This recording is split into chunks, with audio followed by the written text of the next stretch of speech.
Hello, this is Maria from visasinportugal.com today with another video for you. Today we are going to talk about the D7 visa. What is this about D7 visa in Portugal? If this is information you like, hit subscribe, say you love it, and we go from there because I've got your back. Today we are going to discuss all about D7 in Portugal. So, what is this D7? D7 is a visa that allows you to have a residency permit for 2 years. After those 2 years, you renew for another 3, and at the end of those 5 years, you get permanent residency.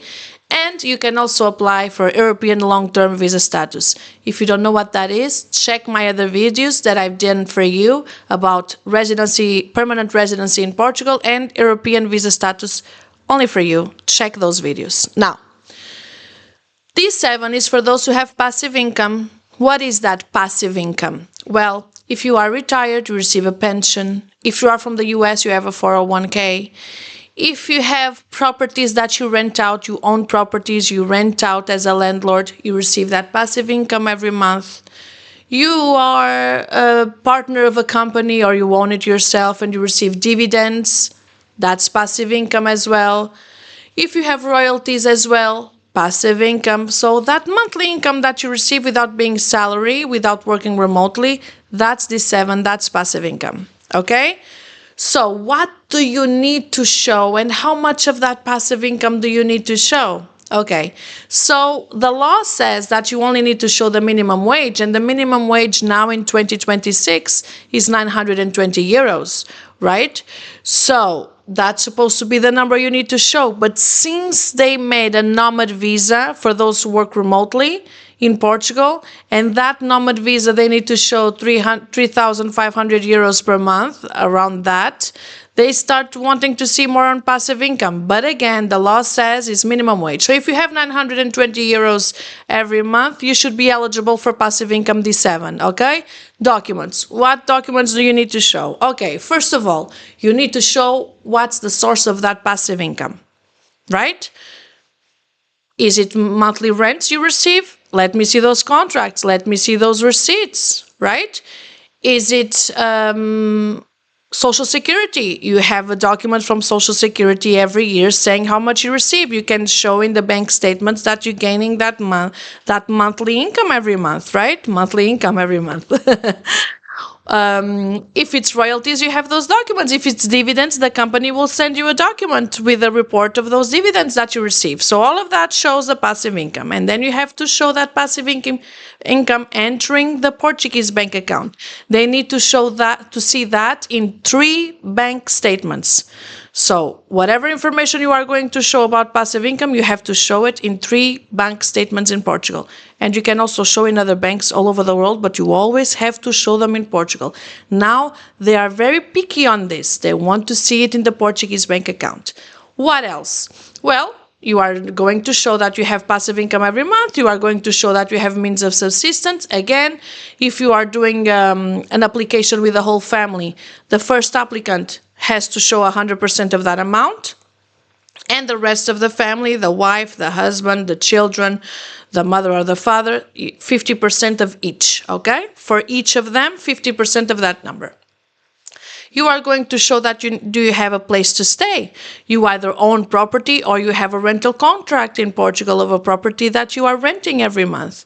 What do you need to show? A receipt of that monthly rent, right? You need to show that that rental contract was registered at the tax office. You need to show that that rental contract paid the stamp tax, right? You need to show a statement from the landlord saying that indeed, by his honor, he states that indeed you live in that property. It needs to be certified. And it doesn't hurt if you show an atestado da Junta de Freguesia. What is that? A statement from the municipality saying that yes, you live there with 2 witnesses signing on your behalf, okay?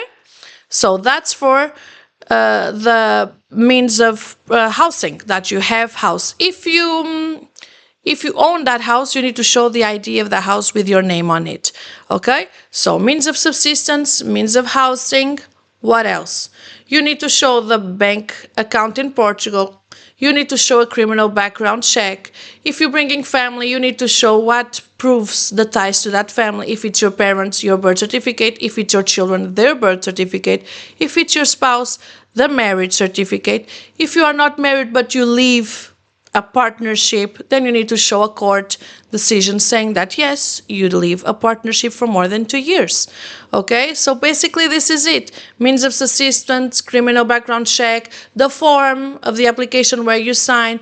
You need also to show a statement signing that you allow the Portuguese authorities to check your Portuguese criminal background check. So all of this gives you the ability to apply for a D7. You are going to submit all of this at the embassy. Portuguese embassy in the country where you live in. There's no Portuguese embassy, the VFS, a consulate. You are going to submit all these documents. You are going to sign in person at that appointment, and you are going to wait for 60 days. 60 working days, it's the time they have to approve it or not. When your application is approved, you are going to get a visa stamped on your passport with a date for you to have an IMA appointment. That visa should be valid for 120 days, okay? What are you going to do at your IMA? IMA is the agency for immigration in Portugal. At IMA, you are going to submit the biometrics. You are going to take a picture, put in your fingerprints. They are going to do the card. And nowadays, they demand to see all the documents again. So you have to show everything you have shown previously at the embassy, consulate, or VFS, okay? At the end of that appointment, they either require more documents and you will be notified to present other documents within 10 days, or they say everything is good, wait for acceptance, they will accept it, and you receive your residency card in your post mail, okay? Nowadays, they are taking a bit longer to issue those residency cards, but they are getting faster and faster as time goes by. So the news should be good in the following months, okay? If you have any doubt on the documents, if you have any trouble finding one of these documents, you don't know, you're not sure, contact us. That's what we are here for. visasinportugal.com, we are here to help you. Okay? Anything you need, let us know. And if you have any more questions, put them on the comments. If there's any video you want me to do, put it on the comments. Say you love it, subscribe, and we go from there. See you soon!